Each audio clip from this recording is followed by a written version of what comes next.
You know that saying people tell you before you get married? Marriage is reality. But you don't really understand what that means until you're actually in it. And the question I want to ask today is even more fundamental.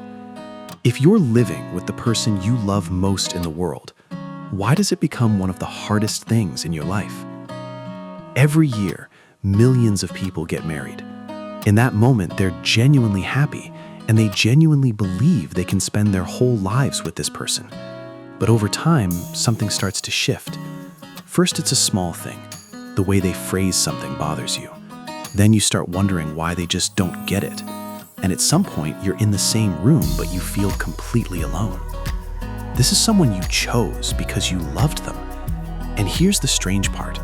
This doesn't just happen to bad couples. Ask anyone who's been married a long time, and they'll tell you there were hard seasons, which means this isn't a personal failure. So what is it that actually makes marriage this difficult? There's a researcher named John Gottman. He brought couples into a lab and had them just talk about nothing special. What to eat, where to go on the weekend, everyday conversation. And from watching that, he could predict with over 90% accuracy whether that couple would divorce within 15 years. But what I find interesting isn't the accuracy, it's what he was watching. Not big dramatic moments, where someone's eyes went when the other was talking, when a small sigh slipped out, how they responded to a compliment, tiny things the couples themselves didn't even notice. Marriages don't collapse from one big event.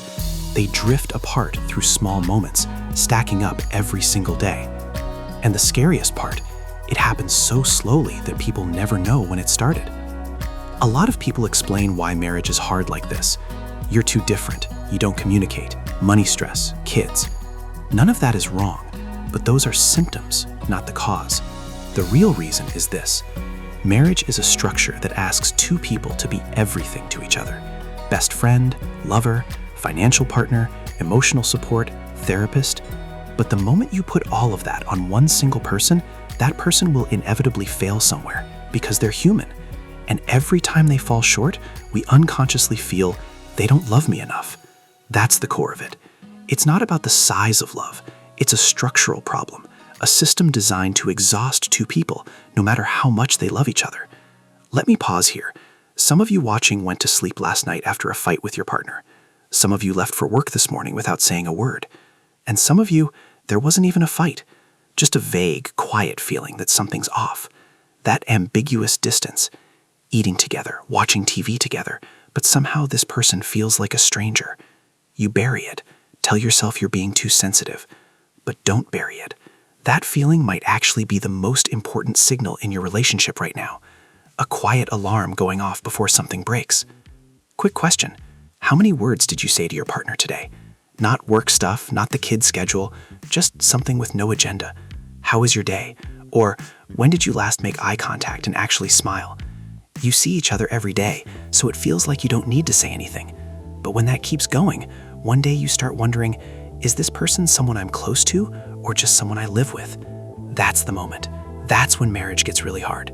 Here's what neuroscience says. That numbness you feel towards your partner, it's your brain automating a response to save energy.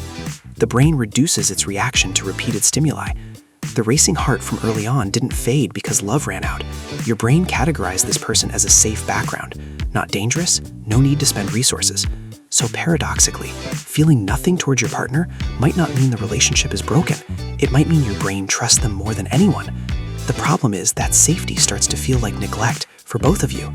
Relationship researchers who studied couples married 30, 40 years, ask them, what was the turning point? The answers were almost always the same, not big moments. Someone remembered how their partner took their coffee and made it without being asked. A hand held for no reason. Small things. But those small things said one thing, I still see you. Marriages fall apart through small things stacking up, and they come back the same way. So the real question isn't whether your relationship is broken, it's which direction those small things are stacking right now. So what can you actually do? Nothing complicated. Tonight, say one thing that has nothing to do with logistics. How was your day? Then put the phone down and actually listen. Not to reply, just to hear them. It'll probably feel awkward. That awkwardness is the signal. Next, say thank you out loud for something specific. Not a general thanks for everything. Something like, thanks for handling that bill, or I noticed you cleaned up, thank you. Specific gratitude lands different. And when you fight, stop trying to win. Winning the argument means losing the relationship. The goal isn't to prove the other person wrong, it's to remember you're solving a problem together, not fighting each other. The most honest thing I can say is this: the person you're most familiar with is the one you expect the most from, disappoint the most, and express the least to. You use your best manners with strangers. With the person you see every day, you throw your raw, unfiltered self. That's not bad, it means they're safe. But there's a line where comfort becomes carelessness. Most of us only notice we've crossed it after the fact. Marriage is hard not because you made the wrong choice or because you haven't tried hard enough. This structure was always designed to ask more than any one person can give. But some couples hold on, some go deeper. The difference isn't that they found a perfect person, it's that they chose to keep choosing an imperfect one every day. When love becomes a choice instead of an expectation, marriage can become more solid than it ever was at the start. That's science, applied.